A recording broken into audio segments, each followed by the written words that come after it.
అందరికీ శుభోదయం అండి. చక్కగా ఈ కొత్త విశ్వావసునామ సంవత్సరంలో ఉగాది పర్వదిన సందర్భంగా మీ అందరికీ నూతన సంవత్సర శుభాకాంక్షలు. ఇక ఈ విశ్వావసునామ సంవత్సరంలో మీనరాశి వారు అంటే రాసుల్లో ఉభయోదర రాశి చివరి రాశి అయినటువంటి మీనరాశి వాళ్ళ ఫలితాలు చూసుకుందాం. మీనరాశి అంటే పూర్వాభద్రలో ఉన్నటువంటి చివరి పాదము, ఉత్తరాభాద్రలో 1, 2, 3, 4 పాదాలు, రేవతిలో 1, 2, 3, 4 పాదాలు, 9 పాదాలు జన్మించిన వాళ్ళు మీనరాశి వాళ్ళు అవుతారు. మీనరాశి వాళ్ళకి ఆదాయం 5 గాను, వ్యయం 5 గాను ఉంది. రాజపూజ్యం 3 ఉంది, అవమానం కేవలం 1 ఉంది. ఈ రాశి వారికి గురుడు మే 15 నుంచి అర్ధాష్టమ స్థానమనందు రచితమూర్తిగాను, అలాగే నూతన గృహ నిర్మాణము చేయువారుగాను, ఉన్నత విద్యాల్లో రాణించేవారుగాను, శనేమో సంవత్సరమంతా జన్మరాశి యందు సువర్ణమూర్తిగాను, విచక్షణాధికారం కలిగినటువంటి ఉన్నత ఉద్యోగము సర్వసౌఖ్యములు పొందినట్లుగాను, రాహుకేతువులు వరుసగా మే 18 నుంచి సంవత్సరమంతా వ్యయ షష్ఠ స్థానాలందు సువర్ణమూర్తులుగాను ఉత్తమ ఫలితాలను ఇస్తున్నారు. ఈ సంవత్సర ఆరంభంలో వీరు ఆర్థిక, శారీరక, మానసిక ఒత్తిడికి కొంచెం లోనవుతారు. ప్రెషర్కి మిశ్రమ ఫలితాలు ఉంటాయి.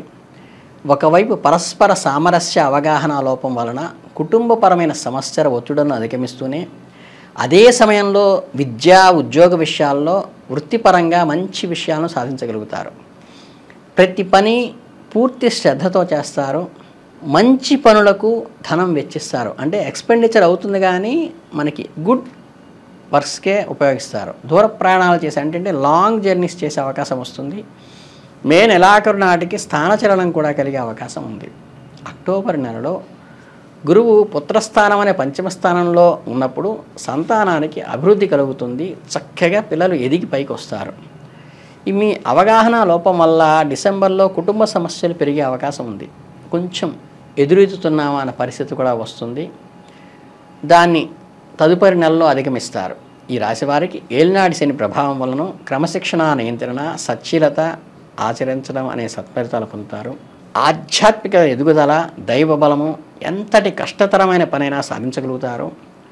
సత్తా కలిగిన కార్యసాధకులుగా మీరు పేరు పొందుతారు.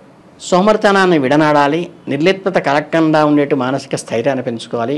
ఆశావహంగా లక్ష్యంతో ఉంటే ఉన్నత లక్ష్యాలను సాధించగలుగుతారు. ఇక సోదర సోదరీమణులకు ఆదరించి వారి అభిమానాన్ని పొందుతారు. వైవాహిక జీవితంలో కూడా ఒడిదుడుకులు ఉన్నప్పటికీ కూడా జీవిత భాగస్వామి ఆరోగ్య సమస్యలు కూడా కొద్దిగా ఇబ్బంది పెడతాయి.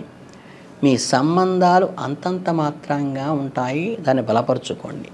నూతన వ్యాపారాలకు కూడా మంచి సమయము. కొత్త వ్యక్తులతో వ్యాపార సంబంధాలు ఏర్పడుతుంటారు. కొత్త అగ్రిమెంట్స్ చేసుకుంటారు. వృత్తి వ్యాపారాల్లో లాభం చేకూరుతుంది. వ్యాపారం కోసం దీర్ఘకాలికమైన ప్రణాళికలు, లాంగ్ విజన్తో ఒక కన్స్ట్రక్టివ్గా వెళ్తారు. అవగాహనతో పనిచేయటము, కష్టపడి చేయటం వల్ల మీ ప్రయోజనాలు పొందుతారు. మానసిక ఒత్తిడి ఉంటుంది. జూలై, నవంబర్ మధ్యకాలంలో మానసిక ఒత్తిడి, శారీరక సమస్యలు అంటే మెంటల్ ప్రెషర్, ఫిజికల్ ప్రెషర్ కూడా ఉంటుంది. వ్యాధులు, ఆరోగ్య సమస్యలు కూడా కొద్దిగా వేధిస్తాయి. వైద్య ఖర్చులు అయ్యే అవకాశం ఉంది. మీరు ఒక కీలకమైన స్థానంలో కేతువు సానుకూల ఫలితాలు ఇస్తారు. ఉద్యోగం చేసేవారికి ఉన్నతమైన అవకాశాలు పొందుతారు. వ్యాపారులు వృత్తి విషయాల్లో సులువుగా సవాళ్లను అధిగమించి విజయం సాధిస్తారు. వ్యాపారస్తులకు నూతన పథకాల ద్వారా స్వావలంబన ఏర్పడుతుంది. ఆదాయం పెరుగుతుంది. ప్రతి శనివారము గనక ఆంజనేయ అష్టకం చదవటం వల్ల కానీ, ఆంజనేయ అష్టోత్తర పూజ చేయటం, సుందరాకాండ పారాయణ చేయటం కూడా మీకు ఈ అశాంతి నుండి, ఆ చీడపీడల నుండి బయటకు వచ్చే అవకాశం ఉంది. ఇక ఈ మీనరాశి వాళ్ళకి విశ్వావసునామ సంవత్సరంలో నెలవారీ ఫలితాలు తెలుసుకుందాం.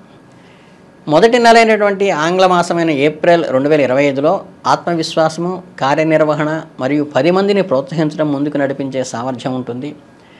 ఆర్థికంగా పెద్ద ప్రయోజనం ఉండదు, కానీ అడక్వేట్గా మాత్రం సఫిషియెంట్గా అందుతుంది టయానికి మనీ. ఇక రెండో మాసమైన మేలో ఆర్థిక స్థితి పెరుగుపడుతుంది. శత్రువులు మీకు హాని చేయలేరు. ధైర్యంగా ముందుకు దూసుకుపోతారు. సోదర వర్గం నుంచి సహకారం అందుతుంది. వృత్తి వ్యాపారాలకు సంబంధించిన ప్రయత్నాలు సానుకూలంగా ఉంటాయి. ఓవరాల్గా ఇతరులకు ఆకర్షణగా నిలిచేటువంటి క్యారెక్టర్గా మీది మీనరాశి వాళ్ళకి మే నెల నడుస్తుంది. ఈ జూన్ నెలలో మీనరాశి వాళ్ళకి వ్యాపార అభివృద్ధి, పొరుగువారు, తోబుట్టువులు మరియు స్నేహితులతో ఆనందకరమైనటువంటి పిక్నిక్ లాంటివంటివి చేయటానికి, అలాగే దాంపత్య జీవితం కూడా కొంచెం ఉత్సాహభరితంగా నడుస్తుంది. ఇక జూలై మాసంలో మీనరాశి వాళ్ళకి చూస్తుంటే కొంచెం కీళ్ళ జాయింట్ పెయిన్స్ కానీ, జ్వర సంబంధమైన రోగాలు కానీ వచ్చేటువంటి అవకాశం ఉంది. ఈ మొదటి 15 డేస్లో అనుకూలత లేదు. స్థానిక చలనం కూడా అంటే ప్లేస్ చేంజ్ కూడా అయ్యేటువంటి అవకాశం ఉంటుంది కాబట్టి కొంచెం జాగ్రత్తగా వహించండి.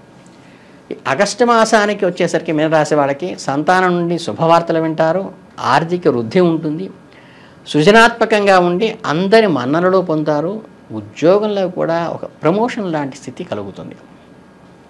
ఇక సెప్టెంబర్ మాసానికి వచ్చేసరికి మీనరాశి వారికి స్థిరాస్తిని కొనుగోలు చేస్తారు, ఆదాయ మార్గాలు పెరుగుతాయి, విద్యా విషయంలో మెరిట్ గుర్తింపు వస్తుంది, పోటీ పరీక్షలో ఉద్యోగ నియామక విషయాల్లో మంచి ముందంజలో ఉంటారు. అక్టోబర్ మాసానికి వచ్చేసరికి ఈ మీనరాశి వాళ్ళ దైవ కార్యక్రమంలో పాల్గొంటారు, తన వంతు సహాయం ఇతరులకు చేస్తారు. అష్టమ రాశిలో కుజ సంచారం వల్ల ప్రతి మంగళవారం రుణ విమోచక అంగారక స్తోత్రం చదవటం మీకు మంచిది. ఇక నవంబర్ మాసానికి వచ్చేసరికి చలి వాతావరణం వల్ల ఈ అప్పర్ రెస్పిరేటరీ ట్రాక్ట్ ఇన్ఫెక్షన్స్ కలిగేటువంటి అవకాశం ఉంది కాబట్టి ముందు జాగ్రత్త వహించి కొద్దిగా కేర్ తీసుకుంటూ సిట్రస్ రిలేటెడ్ అయినటువంటి ద్రవాలను కానీ పదార్థాలను తీసుకోవటం మంచిది. అలాగే డిసెంబర్ మాసానికి వచ్చేసరికి వృత్తి ఉద్యోగాల విషయాల్లో సృజనాత్మకత అంటే క్రియేటివ్తో పనిచేయటం వల్ల మీరు అచీవ్ అవుతారు గోల్ని. అందరికీ కూడా ఒక ఆకర్షణగా మనోవిలాసం కలిగించే వ్యక్తిగా మీరు గుర్తింపు పొందుతారు. అలాగే జనవరి అంటే 2026 జనవరికి వెళ్ళేసరికి మీనరాశి వాళ్ళకి సమస్త దోషాలు తొలగిపోయి సకల ఐశ్వర్యాలు మిమ్మల్ని వరిస్తాయి, ధనాదాయం బాగా పెరుగుతుంది, అన్ని రకాల సమస్యల నుండి అధిగమిస్తారు, ఆర్థిక వృద్ధి కూడా కలుగుతుంది. ఇక 2026 ఫిబ్రవరికి వచ్చేసరికి మీనరాశి వారికి పట్టిందల్లా బంగారం అవుతుంది, 3 పువ్వులు 6 కాయల చందంగా మీకు అన్నీ సానుకూలమవుతాయి, వ్యవహార జయం పొందుతారు, ఆరోగ్యం చక్కగా వికసించి సంతృష్టిని కలిగిస్తుంది మీకు.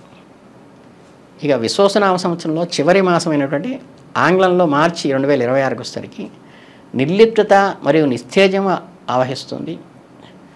కొంచెం ఈ హెడేక్ పరంగా కానీ, ఈ ఈఎన్టీ థ్రోట్ పరంగా కానీ కొంచెం చిన్న చిన్న సమస్యలు వచ్చేటువంటి ఉన్నాయి కాబట్టి, అలాగే ప్రయాణాల్లో కూడా ఇబ్బందులు ఉంటాయి కాబట్టి మీరైతే ప్రయాణాలు వాయిదా వేసుకోండి.